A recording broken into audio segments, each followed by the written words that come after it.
मारू ओइबा पाव खरखत खोमगचरगा मैम शेयर तौजगे अहानबदा एजुकेशन मिनिस्टर एस राजेन ओख्रे खुनाय अमा सखोट हंची हायरबदी यंगलेन सरू ओइरिबा एजुकेशन सिस्टम फगतहनबा मथौ ताई राजेन लाइंगा की स्कूल तमलिबा महैरोई सिंगिदमक एडमिशन फी यूनिफॉर्म लाइरिक चेंग चाकपुनमक लेमना पीरबा फावबा लाइरिक हयु यादरिबसिना करिगिनो लमसांग एसीगी एमएलए सरोखाइबम राजेन एजुकेशन कादा एंड फिशरी मिनिस्टर ओइना हबलकपदा हरावबा फोंदोकपगा लोइनना लमसांग बीजेपी की मंडल दंगसी मयांग लंगजिंग इबुदौ कौब्रु लेबुंग ओख्रे थौरम अदुदा मिनिस्टर एस राजेन हाइखी खुनाय अमा सखोट हंजी हायरबदी यंगलेन सरू ओइरिबा एजुकेशन सिस्टम फगतहनबा मथौ ताई मी अमगी हक्सांगी सरू पुनमक यंगलेन सरूना पुदुना चलिबने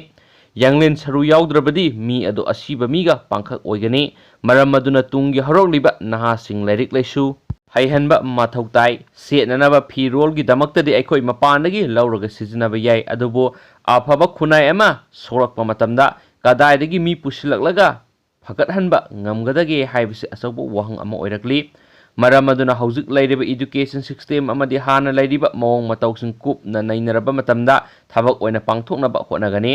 मांगना मखाताना हाइखी ऐंगोन हंदक मिनिस्टर पिरकलिबसी लैबाक असिगी यंगलेन सरू ओइरिबा एजुकेशन सिस्टम असी हेना फगतहननबा मथौ सिन्नरकपने मसीबु अइना थबकत सोइदना ओंथोकनबा होनगने अहाकना निंगलिबा पांगथोक निंगलिबा थबक असिदा मियामनसु सौगतपिरबदी लमदम असी हेना फबा मिपाल तांगदना हिंगबा लमदम अमा सोइदना ओइगने खले ngasi लमदम असिगी इनखलकलिबा महैरोइसिंग लाइरिक तमनबा होनबदा इमुंगिदमक अहल लमनसिंगना तानसिनजबा मरल मथुंग पुनमक लोइरे मसी अंगांसिंगी ममा मपासिंगना लैंगाकी स्कूलसिंग असी थाजरक्तबगा लोइनना प्राइवेट स्कूलदा तमहननबा होनबदा तानसिलुबा सेल पुनमक लोइसिलकपदगी साना थकनबा का हेना वालकपगी मरम अमसु ओइहली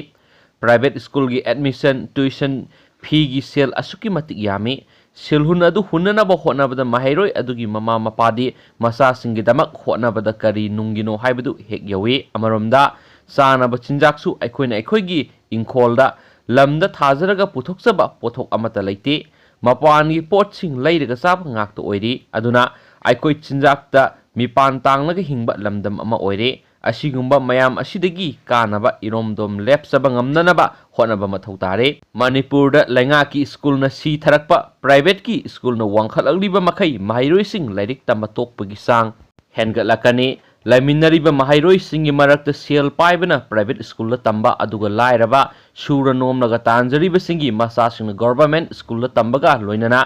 मसुंग ममानबगा माननबा प्राइवेट स्कूल तमनबा होनबदा लाइरबा महैरोइगी ममा मपादी हाका लाव हाइबसी सोइद्रबने अदुना लमदम असिदा महैरोइसिंग योखत्सि हाइरबदी लैंगाकी स्कूलसिंग हाना फगतहनबा मथौ ताई लमदम असिदा लैरिबा हौखिबा मणिपुरगी लुसिंगबसिंग मणिपुर लैंगाकी महैसंगना महैरोइ ओइरंबा ngakतनि हाइखि खुदम पीरदुना मिनिस्टरना हाय अनाबा मी अमा डॉक्टरना लयेंगनबा होनबदा नारिबदु करिनो कदाइदगी लाकपनो हाइबसी हाना थिदोई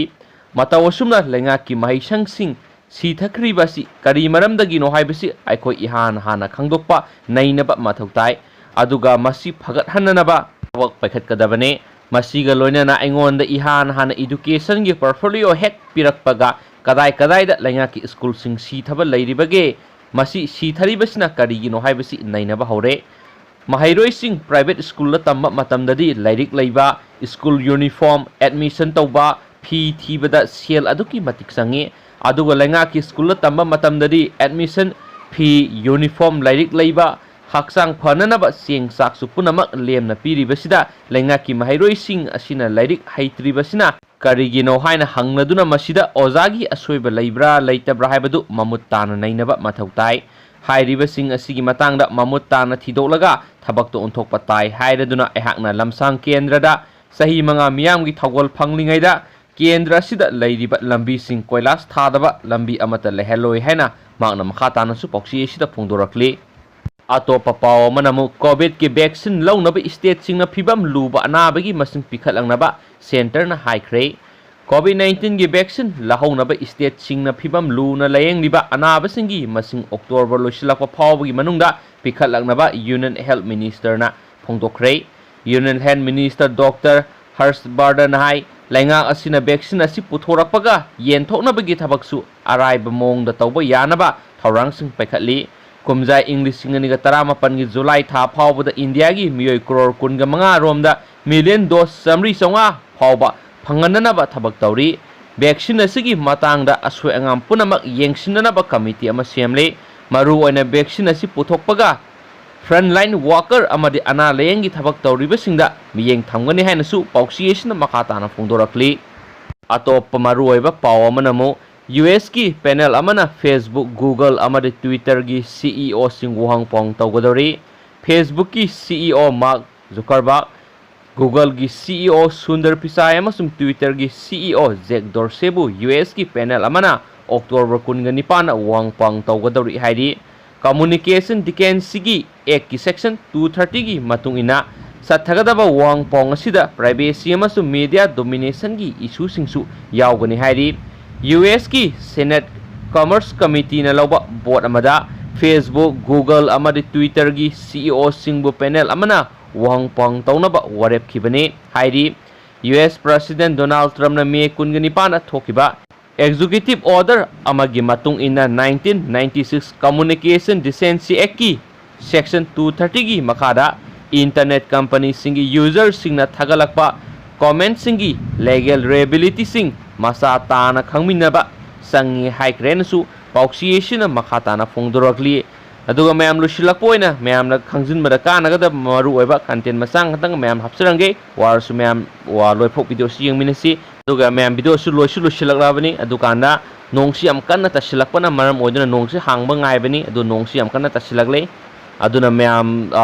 background si khatang sarang na baleragusu mayam video si makha tajarak lage hauji mayam na khorang na ngainari ba Sushant Singh Rajput ki misi gi matang da update mayam da share tawjage AIMS na Sushant Singh Rajput ki murder theory reject tawkhre anauba asauba development ama oina Sushant Singh Rajput ki misi gi mari leinana All India Institute of Medical Science AIMS की Delhi की Forensic Department ना Central Bureau of Investigation CBI the report submit तौरदुना मिसी एसिगी murder theory बु reject तौख्रे हाइरी Sushant Singh मिसी ग मरी लाइनना CBI बु medical investigation तौबदा मतेंग पांगना बा AIMS की forensics team बु medical investigation तहोन की बनी हाई न फोंगदोख्रे medical investigation adugi report ki matung ina case asi suicide ni kanagumba amatana khawri utong met khai duna natragana karigumba makhal amatagi khunek na sinduna hatpa nate haina phongdorakre case asi Mumbai police na handle tawrambadagi miyam gi oiba achaubu ihau lakpana maram oiduna CBI da makhata na thijinabagi dama sinnarakibani haina su phongdorakli haina pauksiyesina makhata na phongdorakli adugi miyam su kari mot lebi gi habdo suju suduna comment box ta comment amta thambiramo hairama video singa sigoina matanga sai lusinjarage anawa ipau miyam hai ayumu suju suduna update tawjarake and thank you